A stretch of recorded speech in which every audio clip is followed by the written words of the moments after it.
back to Turning Miniatures, Part 2. This is where we ended up last time. I thought I'd show you the final piece. This is the piece we worked on last week. I just put some finish on it, parted it off so you can kind of see. But that is, as I said, huge compared to where we're going today. We're going to work with Tauga nuts. Tauga nuts create this material that looks an awful lot like ivory. In fact, it's called vegetable ivory. So I'm going to do something like that. So I went online and ordered a bag of Tauga nuts, and I got 6 of them. Here's the 5 remaining. And one of the tricks in working with Tauga nuts is mounting them properly, because each of these nuts has a small hole in one end, and you've got to find that hole and mount it towards the base and then work down towards it. The other interesting thing about Tauga nuts is there's always a surprise. The inside will not always be solid. Many times it's cracked and has voids and features inside that we don't know about. So it's always kind of fun working with them because we have to practice a little bit. Let me clear the deck. And I'm going to work with this one. I'm picking it because it seems to be more symmetrical than some of them. The hole is in this end, and I'm going to have to sand that flat and then glue this to a, excuse me, a faceplate. So I brought along a sanding disc, which I can mount here. Speed's down low. And I'm going to just by eye figure this orientation and guess. And you can see, perhaps on the camera, where that hole is developing. Now I want a bigger base than that.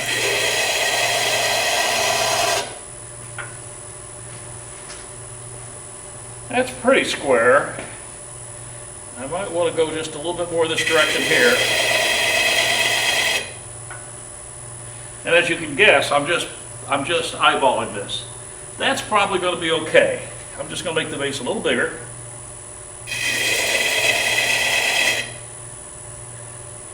That hole's pretty prominent now. You can see that. And I'm setting it up on that base and standing back and trying to look at whether or not the balance is going to be about right. I need more off of this side here.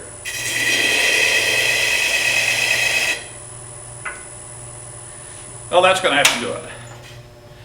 So we'll take off the sanding disc. We're done with it.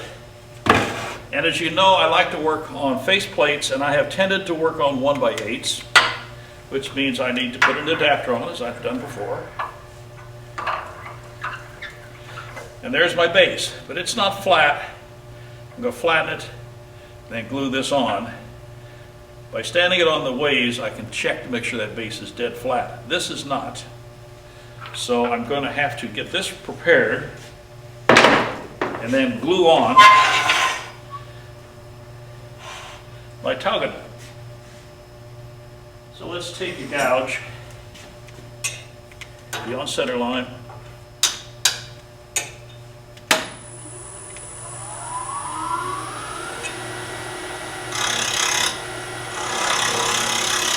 Tell it's not flat.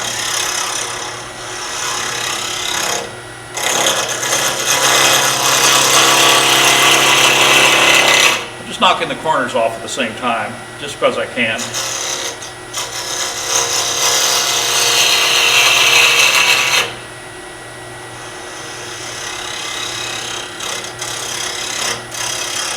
By sound, I can tell it's not quite flat.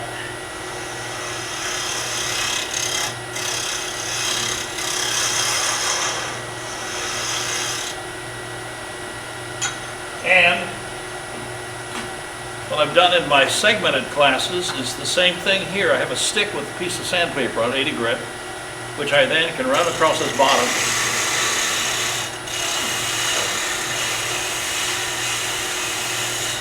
And that assures that that is flat. Well, that part's done. Now we have to glue the nut on. I'm going to bring this up here for a little support. And by eye, you know, that's not as flat as I thought it was. I thought I'd gotten it nice, but I'm not happy with it.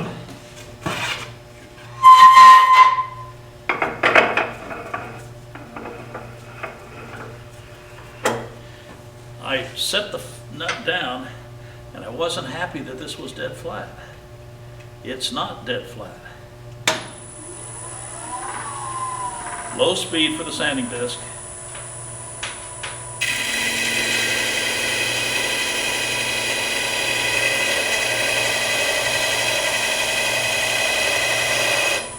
And I tried not to move my hand at all.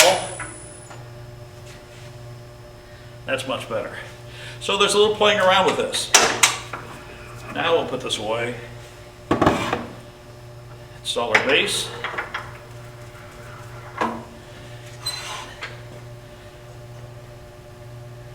Yeah, that's going to be much better. My technique has always been to use CA glue. And I'm going to put a little accelerant on the base. I'm going to put a little bit of glue on the bottom of the nut. And then by eye and by hand, I'll put it in place. Now this is pretty thick, and I want it thick. Yeah, it's got a nice big hole in it. So I'm going to position this by eye.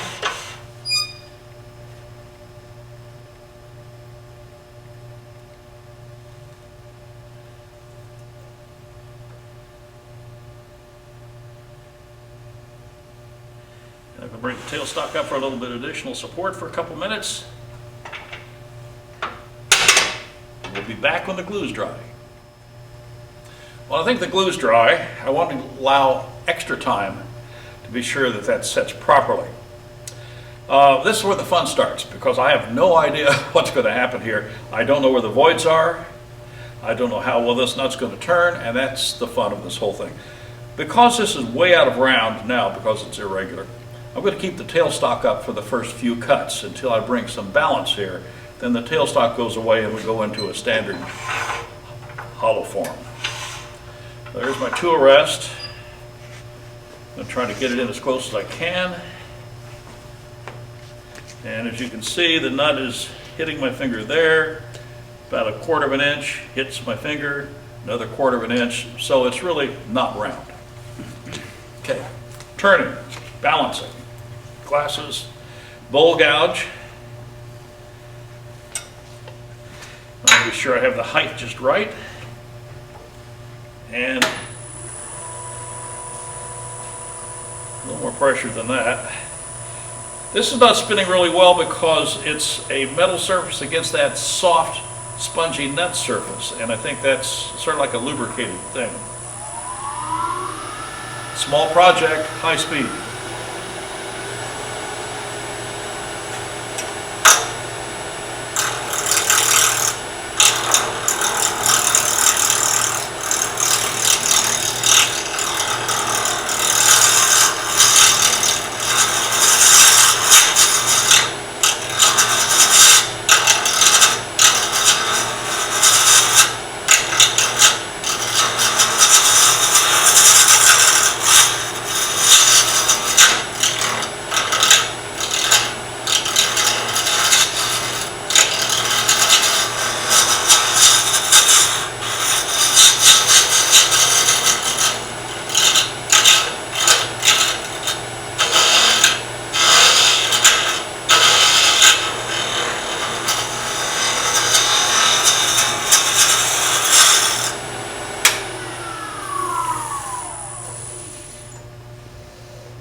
We're getting there.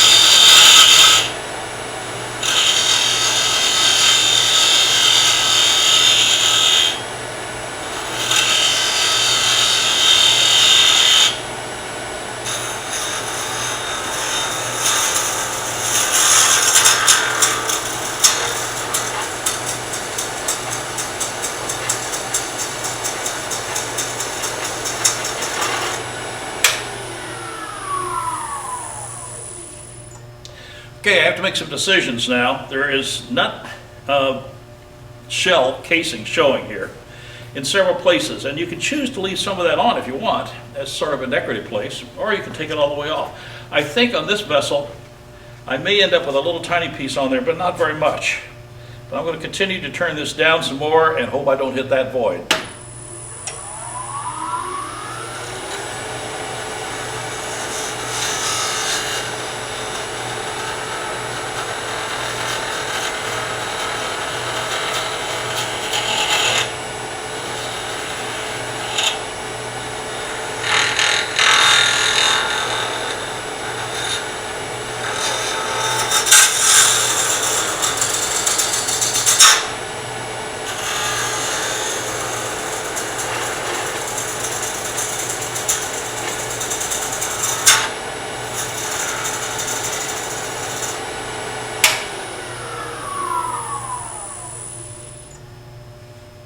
I may end up leaving a piece of this here. This needs to go way down, but I'm not going to because I want to keep it massive until I'm done with the inside hollowing. So a little chatter work here that needs to be cleaned up, and we'll get the final outside shape.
That's probably going to stay there. There's a spot here, some of this will remain too. Now this is going to come down smaller, but I'm going to change tools. Go to my shallow fluted gouge, and you can hear a lot of chatter. That's because this piece is hanging over, it's vibrating. So light cuts, high speed, sharp tools.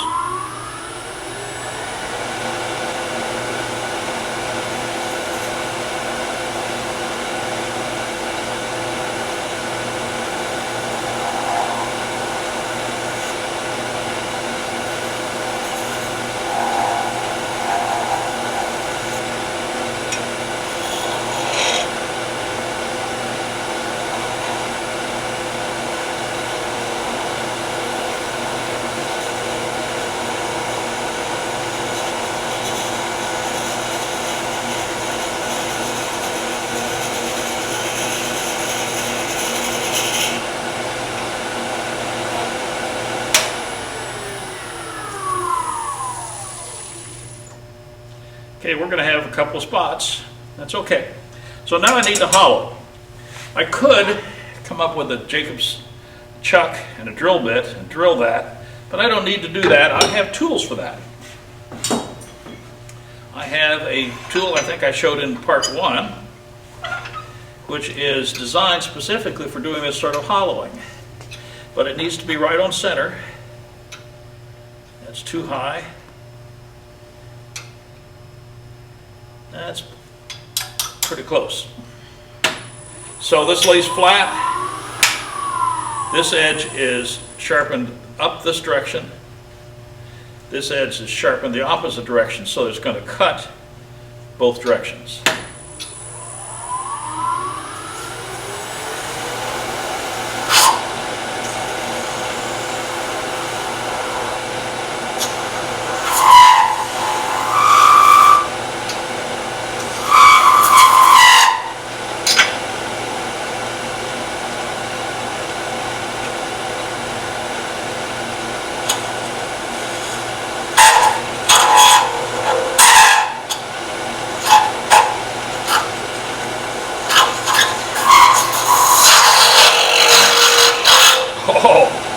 I hit that void, and all of a sudden the tool took off. So with the void, let's see how deep I am. I can go a little deeper, but now I'm going to be doing it carefully.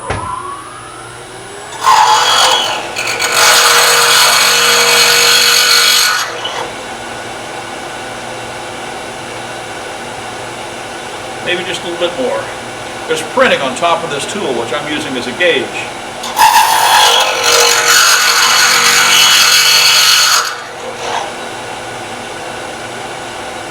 That'll do it.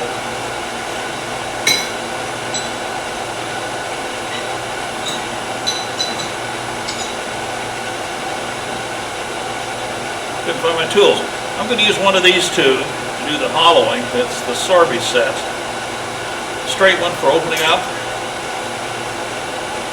Well, the base is about right.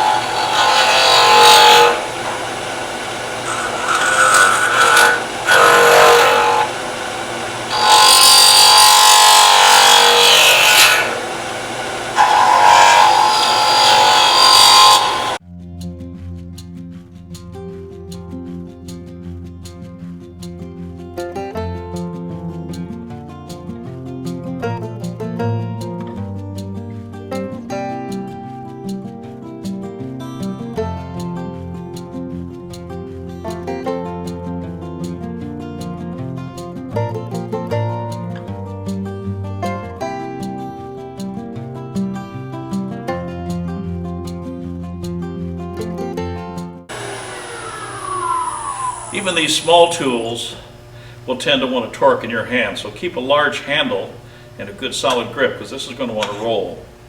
The other thing that happens, because this is the largest portion right here, the chips are going to want to pack right into that area. So right where I'm doing the cutting right now is where the chips want to go.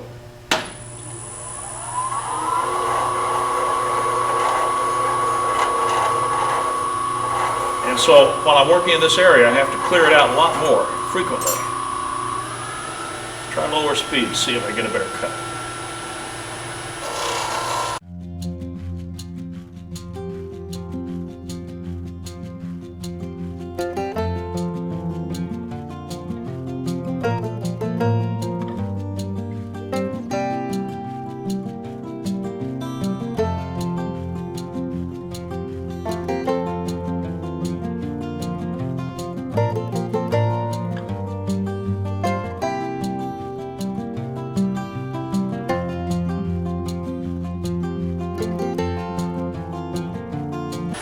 And like any other hollowing, it just takes time.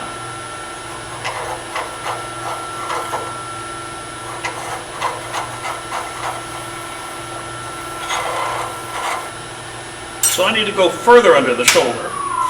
And because I have a number of tools, I can try different options until I find an option that seems to do the job.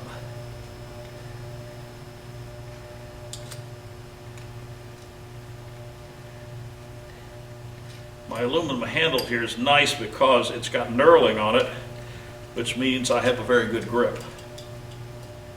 And the screws are standard. That might work. We'll find out. It may not. Now I need to check. It's a thicker tool. Tool rest needs to be a little lower.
Well, that's not what I expected to happen, but it gave me a chance to clear it.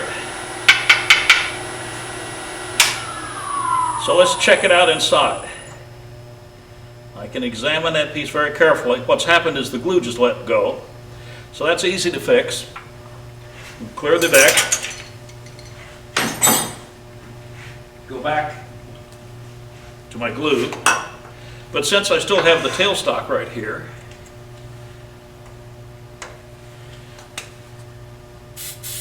a little accelerant, I'm going to be able to line it up like that. It'll be real easy. Now this is also a little warm, and I'm wondering if the glue let go because of the heat buildup here. Well, we'll put some glue on it, and we'll do what we did last time. We'll go away for a couple minutes and then come back. Right back where we were. See you again in a few minutes. Got it glued back on.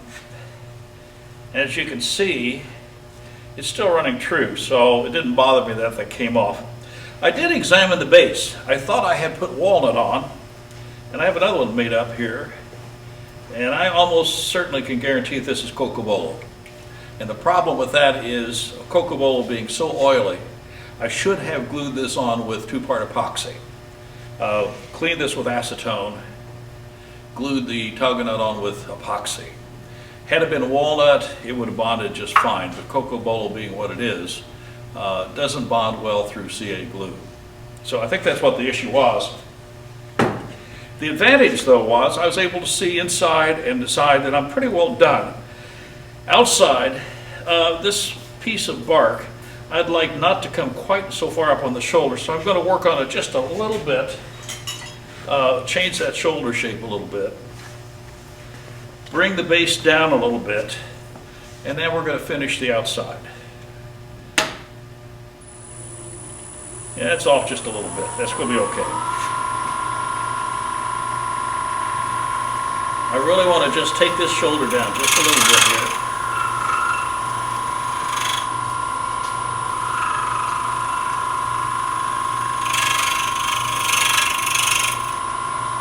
And I think I'll just bring it back into true again. It's off a little bit.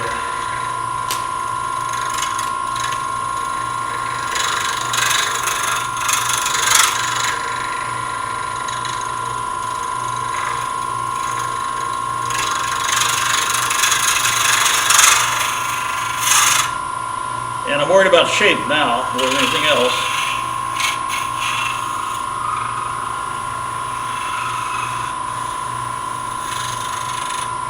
I think that looks like what I want. Yeah, we got that down off the shoulder. I didn't want that coming up over the corner, just because, I guess. Right here it's a little fat. I'll fix that.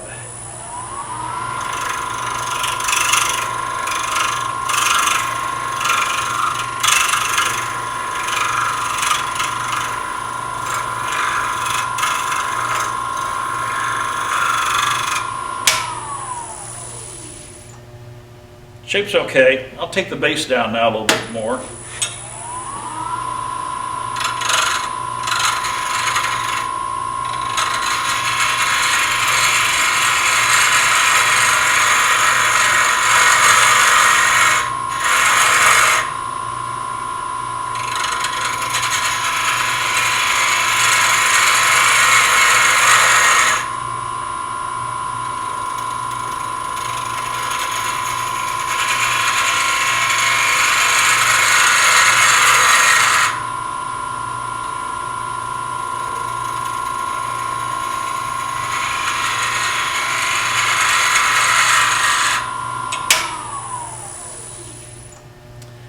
Still a little glue showing. The base is not going to be that long, but I need room to get my parting tool in there also.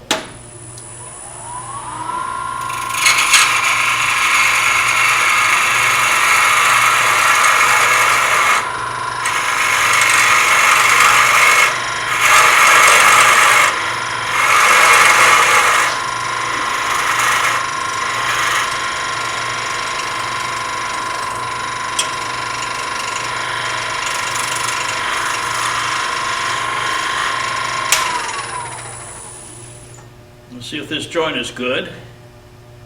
Nope, it still has a little glue.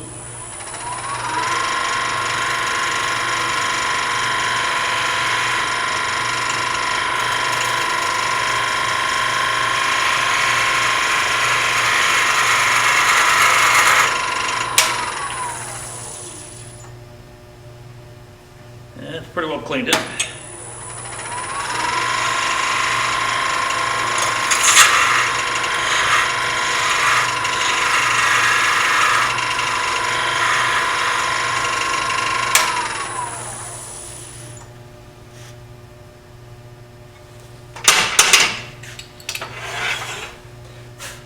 I could use my miniature sander, but I'm not going to. I'm just going to do it with normal hand sanding techniques. This is starting with 220.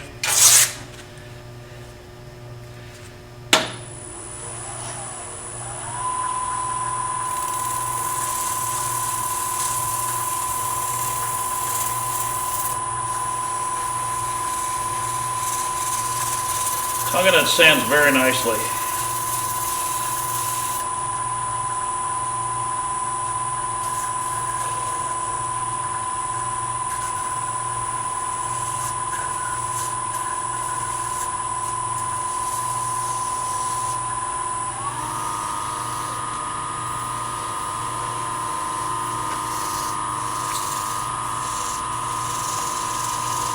At 220 I can still make a few shape changes.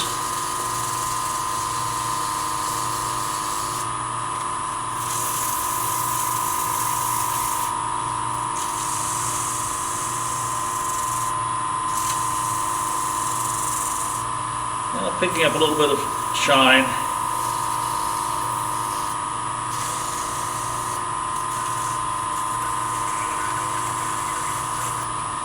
Okay, 220, 400.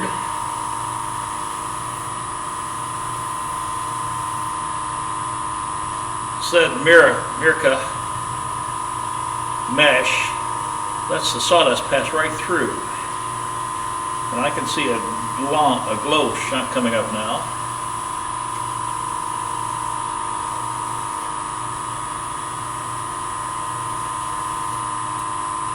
Down to the cocoa bowl base. That's 400. Now here's my trick. I go to 4/0 steel wool. And I guarantee that'll bring the shine right up. Oh yeah, like glass. Steel wool doesn't slice like sandpaper does. It cuts more like a plane will cut.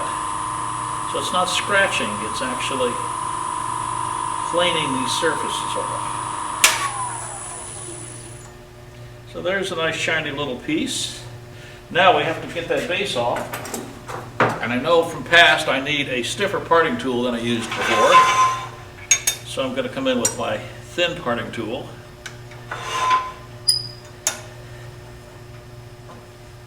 Get the height just about right. Okay, now I'm going to cut a little below where I need to be.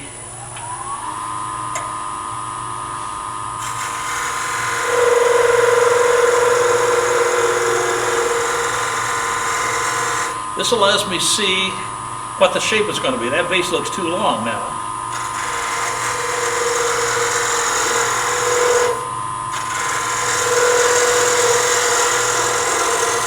That's where it's going to be right there. Now before I part any farther, because I'm not going to be able to rechuck this, I'm going to make sure I'm going in at an angle with my parting tool and holding the piece with my right hand, thumb against the parting tool for support.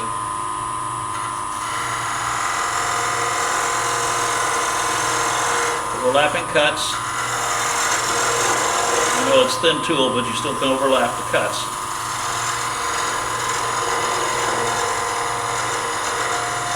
Don't push, just wait. I'm down to, just about 1/8 of an inch. And I've got plenty of room in there. As you can see, there's more than a width of a parting tool. And now I'm going to be sure I go under at an angle, one smooth cut. all the way to the bottom.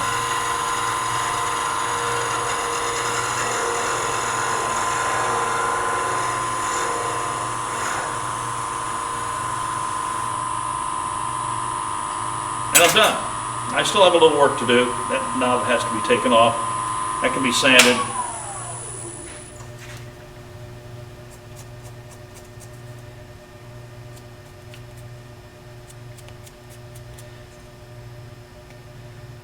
It'll take a little work.